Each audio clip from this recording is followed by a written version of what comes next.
तर आम्ही इथे दत्त गल्ली दत्त मंदिर मध्ये शाहूनगर दत्त गल्ली हा, तर इकडे आम्ही सापडायला आलोय. तर तुम्ही कोण बघितला? हे समोरचे घरी काम करायला त्यांनी सांगितले असं वर जायला म्हणून. वर झालेलं इकडे ते खिडकीकडे आहे आता, ते प्लास्टिक बांधलेलं आहे ना तिकडे. तर असं इकडे साप आलाय म्हणतायत. इकडे खिडकी आहे आणि हे कशाला बांधलंय? ते पावसाचं पाणी वाचत. तर आता मी हे हळूहळू काढते पहिला.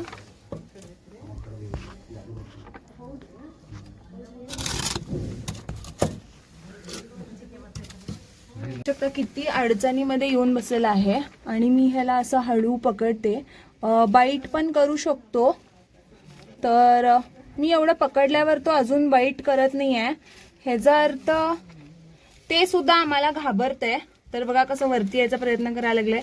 त्याला माहिती पण नाही मी इथनं हळू असं आता पकडलेलं आहे याला.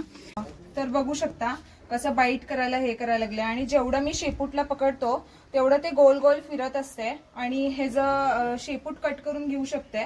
इकडे ह्याला वेरुळा म्हणतात. पाण्याचा साप आहे हा आणि खूप रागिष्ट साप असतो आणि खूप घाण वास सुद्धा सोडतो हा साप. तर बिनविषारी आहे म्हणून मी असं डायरेक्ट हाताने पकडलं. ह्याला वेरुळा म्हणतात, ढोरिया पण म्हणतात हिंदीमध्ये.